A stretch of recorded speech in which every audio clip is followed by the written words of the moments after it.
YouTube, and I'm live on Facebook and YouTube. How's it going? Hope you're well.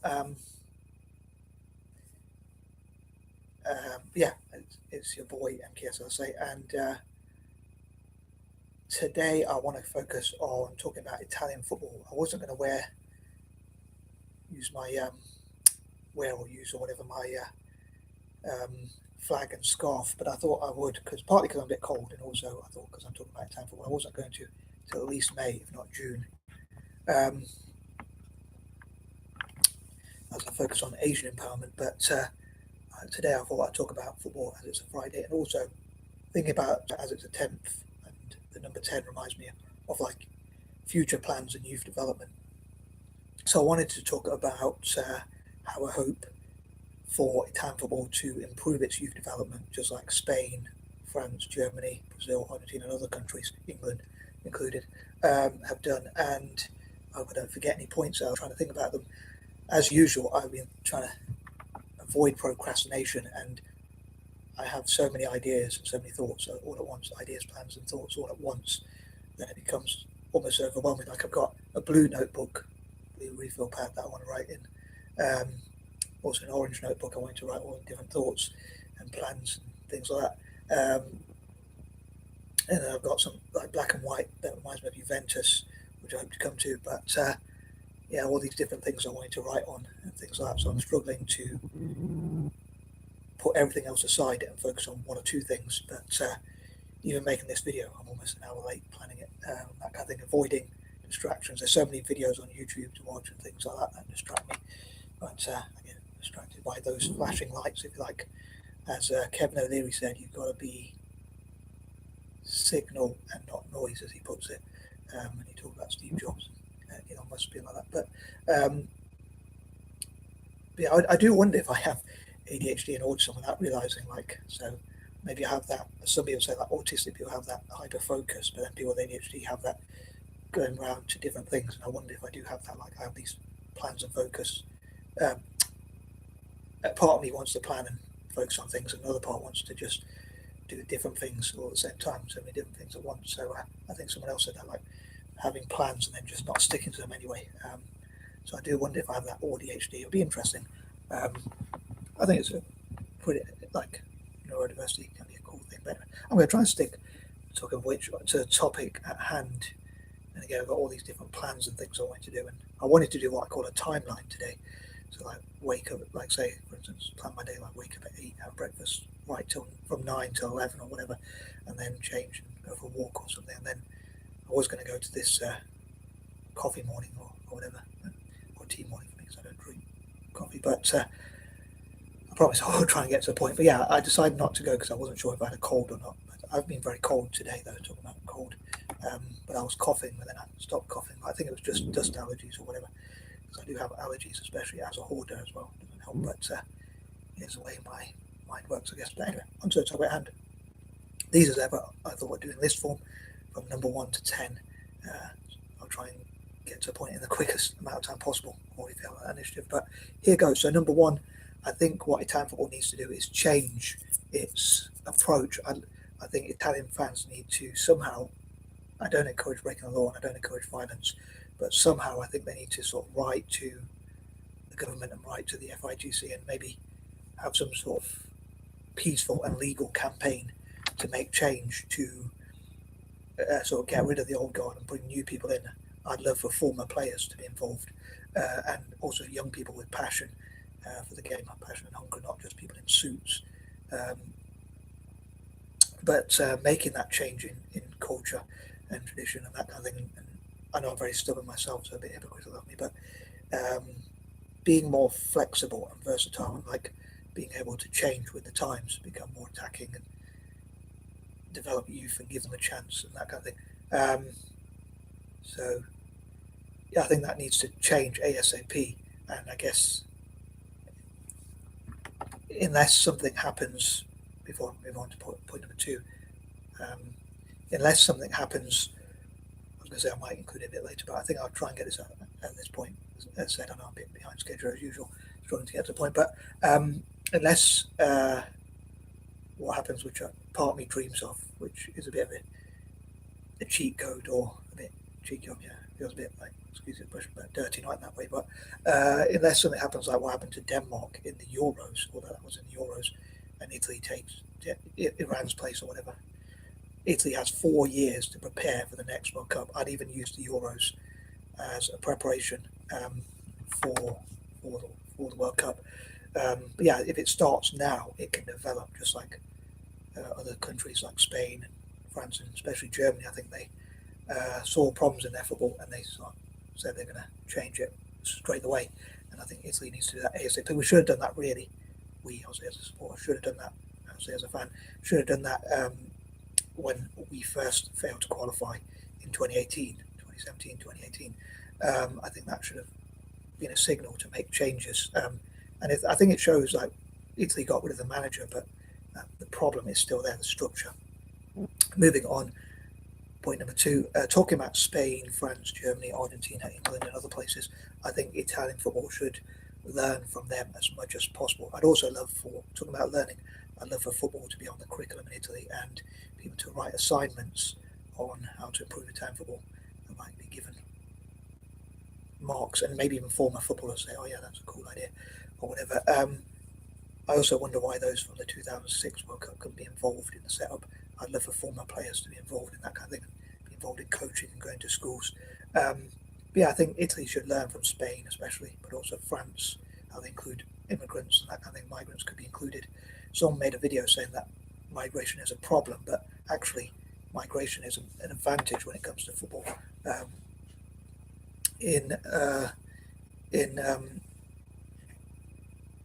In terms of the league, it's not an advantage necessarily. Like having it's a disadvantage in terms of like having players who are from overseas playing in the league because they can't play for Italy, but they take up those places for younger players. But in terms of in terms of having more migration, you have more people to choose from, and so it's benefited France quite a lot, and even Brazil, like being diverse places. So I think having a wider pool of talent, as long as they pick players based on merit and not on in terms of favoritism and all that kind of thing. I think nepotism needs to go away. But as I say, I'd love to see. I wonder how many of my ideas to share and how many to keep secret, because we'll copy them, of course. And in business, you can copyright protect them, trademark protect them, and that kind of thing. But in football, obviously, you can't do that. But I think it'd be cool if people had to write assignments and also try different skills. I'd love to see, especially like midfielders and strikers, or at least midfielders and strikers like the wingers, at least one of the centre mids and the strikers, try out different skills, like try out skills by Messi, Ronaldinho, and people like that. So to try through trial and error, be given those opportunities to make mistakes, like midfielders and strikers could be given those opportunities, whereas I guess obviously goalkeepers and defenders not necessarily. I want them to play it very simple, but they could look on YouTube and TikTok and whatnot and see like different skills they could try out and also see what they could learn and that kind of thing. But I think giving younger players the opportunity to make mistakes and learn from them, I think is really important.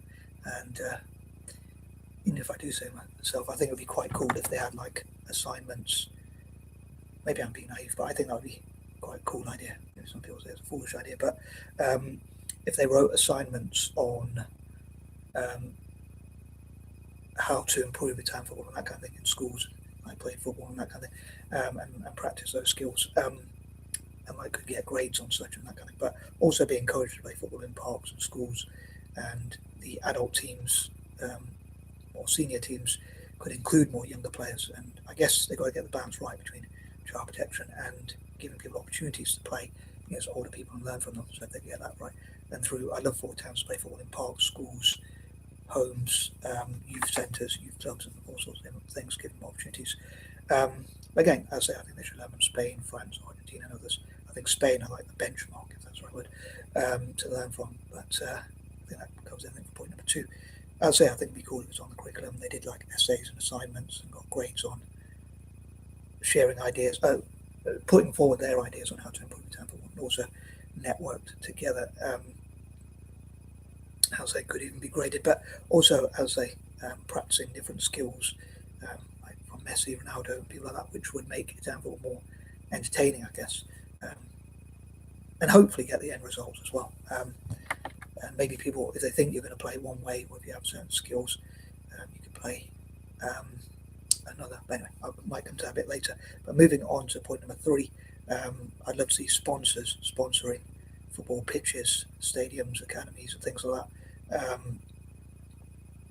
So Italians have as many opportunities to play, especially those from poorer backgrounds. Someone was saying that football in Italy, you have to pay, and it's a bad system because you have to pay to go there, and therefore to the academies, unfortunately, and therefore richer people might be a bit more spoiled yet to play, and also it's like nepotism and that kind of thing. There's favoritism, nepotism, and whatnot. Whereas if you're based on merit and like people from poorer backgrounds who don't have much to do but play football, sometimes that's their escape from being poor or whatever. That can hopefully help Italian football. I hope. I'd say my fear is like the FIGC being unwilling to change. And I think somehow in the most legal and peaceful way possible, I think Italians should force their hand to change and bring in new ideas, new people. I wonder if they should get people from overseas. I think I was going to say point number 1. I wonder if they should get people from overseas, or whatever term you want to use. They might not be as loyal, but some of them might be, and they might, if you pay them, they might, I guess. But they could bring in new ideas rather than the same old ideas that haven't worked. I think even when Italian football has done well, although it's had a good defence, it still went to attack, where there's an over-reliance on defence. In fact, if you keep the ball and play in the opposition's half, again, I wonder how many ideas I should share, but if you keep the ball and play in the opposition's half, it means you don't. That's a way to, as I put it, defend without having to defend without defending. So it makes it a lot easier. But when you need to defend, you're still there. I'd love to see Italy produce great players in all positions: goalkeepers, defenders, midfielders, and strikers. Number 4, I would say having as many academies and training centres as possible playing football in parks, schools, playing fields, and in homes, and being encouraged as much as possible to bring back that pride. One thing that scares me, I know it's a first world problem, but is that some will say, or a few people say, that many people play basketball, tennis, baseball, and other sports like that rather than football. And I'd rather, as someone who only supports Italy in amateur golf or football, I'd rather see just Italy play well, just football. And even if Italy lost all those other sports, I'd be happy for Italy just to win the football. And as a libertarian, I wouldn't really force this, but I partly jokingly say that I'd ban all of the sports, but actually I'd just discourage those and get Italians to say it had a proud history, Italy, of developing good footballers, and I think they should try and bring that back to the world's number 1 sport. And if they know they're given opportunities, because apparently that's one thing that puts them off. Like they know they won't be picked in the teams, but they know they're going to get given opportunities. It might bring them back to playing football. The other thing is I often think of like discouraging investment into wars and weapons trade and that kind of thing, and instead encourage investment into and sponsorship of Italian football and Celtic. And I love for pacifists and conscientious objectors like myself to support that goal and, like say, try to discourage investment into wars and weapons trade. Although, to be honest, I guess many people would say like that should be invested into healthcare, education, all that kind of thing. But from a biased point of view, I'd love to see it invested into it, Italian football and Celtic. And I'm sure people who support peace would rather see that than it being invested into weapons of mass destruction, weapons and all that kind of weapons trade. But moving on to number 5, I love for Italians to play and practice football for at least an hour a day and as many hours as they can, and improve their diets. Again, I don't know how loyal people, I was thinking like how loyal people from overseas, foreigners if you like, would be, but I wonder if someone like Arsene Wenger could be brought in. I don't, my mum hates that word foreigner, but I don't know what you think about it. I'd love to know what you think about it. I suppose you could say like foreign, kind of a foreign object means something that doesn't belong there, so I don't know if that's I don't know if people, when they use that term, I don't suppose they mean it that way. But people from overseas, whatever term you want to use. But I wonder if people like Arsene Wenger could be encouraged to go to Italy, and maybe even through a part of diplomacy, talk about like improving relations through football. But if he could bring those good diets to Italian football, but yeah, I love for Italians to improve their diet. Personally, I would love for Italians not to smoke, drink alcohol, and take drugs. But that's a long stretch, perhaps. But also, I was thinking of in The Simpsons. They say, like Marge Simpson, if you ever watched The Simpsons, once she says to a mafia guy, "You could have been something else instead." Like to this mafia guy, as I say, and she said, "You could have been an ice cream vendor or something, to do a pizza and that kind of." And he said, "Lady, you are breaking all my dreams." But I was thinking, you're talking about all my broken dreams or whatever. But I was thinking that in my quirky mind, I was thinking of, I should be careful what I say, but not be a target. But I was thinking, instead of joining the mafia or gangs, football could be an outlet to do things legally. I also hope for Italian football, ironically, given its history, to fight corruption rather than be part of it and make sure the best teams win, best team wins, or whatever, and work with FIFA and UEFA. I talk about a lot, so they could improve the image of the beautiful game, and that kind of thing. I think that goes everything for point number 5. I'll be kicking myself later if I forgot anything, but I'm trying to get to points right. Number 6, I love for like Serie A, the Italian league, the Coppa Italia, and the Super Cup, and Italian football generally to work with schools and park teams, junior teams, and whatnot, former players to coach. And to teach in schools and like to do assemblies and things like that, do talks about improving diets and keeping fit and things like that, for football especially, and being the heroes and trying to discourage people from getting involved in crimes and that kind of thing through football, like how football can be used to cut crime. And also I was thinking even like figures could be like action figures or whatever, but they could have them as footballers and cartoons where the footballers are the heroes or whatever. Again, I do wonder how many of my ideas I should share, just in case they're good and people steal them, I guess. But or people know how mad I am, I guess. They say there's a fine line between being mad and a genius or whatever. But anyway, as I say, I love for Serie A and the Coppa Italia and the Super Cup to work with schools, but also to the Italian league to work with the national team, the FA, the Italian FA, the FIGC, to talk about having more younger players. I think there should be 3 under 21 players in all senior games, especially friendlies. And I think friendlies and even the Olympics and even the Euros and any competition except for the World Cup, I think they should have the youngest players they can find, obviously within reason, I guess. But especially friendlies, you don't really have to win. But I suppose you do want to avoid injuries, especially for the younger players. But that's a great chance for them to practice. I say that I mentioned that Italy's got 4 years till the next World Cup in 2030. So all being well, those players will have 4 years to practice and play against better players and learn from that sort of thing. And if Serie A plays more younger players, the Coppa Italia and the Super Cup especially, and that kind of thing, then it could be very beneficial. I'd love to see Italian football and Celtic, which I hope to come to. Jump ahead of myself a little bit, but I'd love to see them tax exempt. But one of the conditions could be, in Italian's case, to play the youth. And moving on to number 7, talking about Celtic, I'd love to see Italian teams have a partnership with Celtic, which I normally talk about, and hopefully they can practice at youth level, especially on 7-a-side pitches.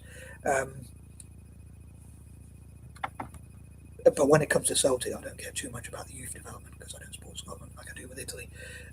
Whereas with Italy, I mainly want to focus on the youth, as I say, because it's the 10th today, and the number 10 reminds me of youth empowerment and also thinking of the future as well. But in this case, youth empowerment through football and how important that is for the future. Number 8, I love for Italians to fall in love with football again and to challenge racism through football and improve relations, see how football can be used as a bridge. Some things Italian football could change, like hooliganism, racism, and that kind of thing. Like, think about hooliganism, like football hooligans could instead be encouraged to get involved in improving their diets, even if they can't make it as a pro themselves, improving their diets, exercising more, and coaching the youth and that kind of thing.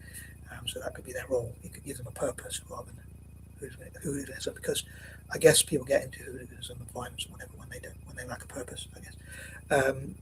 As I say, working with FIFA as well and improving the image of the beautiful game. I love for Italian football and Celtic to do that. And number 9, as I say, it would be cool if they wrote essays in schools and watched TikTok and YouTube videos, and like that could be on learning how to defend, but also trying different skills and being encouraged to learn from their mistakes through trial and error.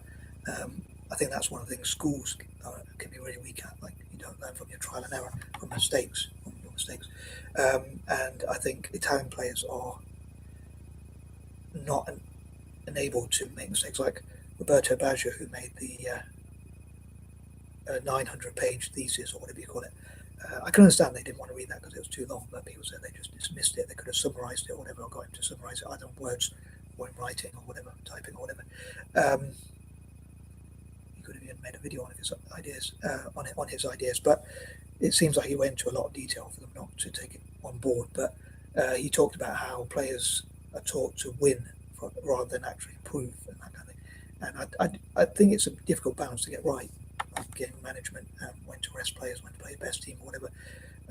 I think you could prioritise which games are most important. But when it comes to youth development, like learning that competitive spirit, like you want to win at all costs, even or whatever, as long as it's within the rules of the game. But at the same time, learning to improve and like give players time to develop. Like, but if a winger or a centre mid or a striker makes a mistake, they might be, or any player, I mean, they might be discouraged from trying to try different tricks, whereas they could be encouraged to try different tricks. If one doesn't work, try a different one. Similar with strategy. If one strategy is not working, try a different one. And number 10, as ever, it took me ages to get to the point. I do apologise, but as I say, I think it'd be cool if Serie A, the Coppa Italia, and the Super Cup, especially, like, I know there's a competitive need to win, and I'd like to see Champions League Italian teams do better in Europe and internationally. And I think they need to change some of the strategies, but at the same time, they're getting the balance right between playing younger players, at least giving like three. I'd always want to see 3 under 21 players playing in the youngest teams possible. And older players could teach them, younger players learning from older players. But yeah, thinking for the future, the irony is that the Italian teams aren't, even though they're playing older players, more experienced players and whatnot, they're still not winning anyway. So they might as well at least develop the younger players, especially like Juventus. I think, like, how can they be called youth in English? Like, how can they be called what's in English is called youth without having youth development? So I think they should be playing more younger players. But Italian teams generally, I'd love to see at least 3 under 21 players, I say, being given opportunities, using friendlies as opportunities to give younger players more opportunities, and things like that. But even Serie A games, I say, and especially in the Coppa Italia and the Super Cup, they can see that as an opportunity to play more younger players. So yeah, giving younger players more game time and opportunities, at least as much as possible. But getting that balance right, obviously, sometimes you get more experience and they might want to win in the shorter term as well. But Spain is a great example, as I say, on how they've improved their football. France, how they use migration and things like that. And Italy's a Mediterranean nation; it could probably benefit from similar systems, especially. And on that note, I'm out. Peace out.